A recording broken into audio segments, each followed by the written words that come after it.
One of the important things to remember in interior design is to repeat elements so it looks purposeful.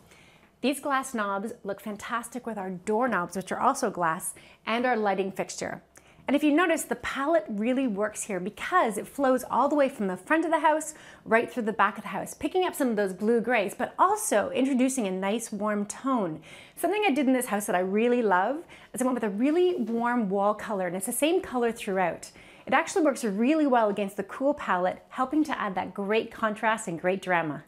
My parents love this new fridge. So many bells and whistles, like produce storage drawers. But it's very deep. So what I did as a trick is actually made the pantries on either side 30 inches deep. It makes the fridge look like built-in, but you have all this amazing storage inside. When designing your main floor laundry room, don't be afraid of using a small space. First of all, if you can get in a laundry room on the main floor, that's a bonus. And if it's pretty, you don't even need to have a door. Most of us take our laundry from the laundry room and go in front of the TV to fold or iron, so consider doing this. The convenience is fantastic and it looks amazing. This bathroom posed all sorts of design challenges, but I'm always up for a good challenge.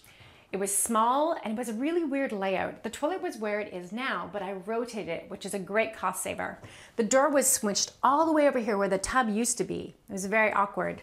And then with this window, which I love with all the natural light, where am I going to put the vanity? So I moved the door over to be centered on the window, which is also centered on the vanity. I did a pivot style mirror and I did pendant lights from the ceiling.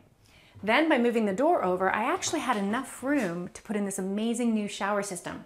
It's so easy to use. It comes with 3 wall tiles, the base and the doors as one unit. It went in lickety split and it makes it look clean, fresh and new. This was originally the kitchen and the doorway was right here. I moved the doorway over knowing I was putting a fireplace in, and I wanted the doorway centered on the fireplace, which works out really well. I also picked a fireplace that wasn't very deep, given that the room isn't huge, and I wanted enough room to fit in enough seating for 5 to 6 people. I dropped the light over the coffee table a little lower than you normally would, because you might hit your head, but having a coffee table here is perfect. Having the fireplace slightly higher is great for viewing, looks fantastic, and still room for art above. There's 6 different fabrics for the windows in this house. I wanted them all to coordinate so there was a flow in the entire home. The thing to keep in mind, color palette. Make sure there's a flow between the color palette and make sure there's no conflict in the scale. Ideally, you want different scale. It really works well together as everything flows from room to room. These hardwood floors look fantastic, and let me tell you, I actually helped put them in, so I'm going to tell you a few techniques to use. First off, open a whole bunch of boxes and intermix them. There could be different die lots. And then pull out the different sizes and stack them accordingly.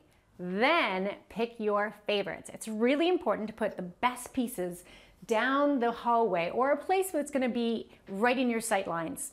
Then what I did was I hid the pieces I didn't like as much under kitchen cabinets or places I knew I was going to have area rug. Not a lot of waste, good time saver, good money saver, and it looks fantastic.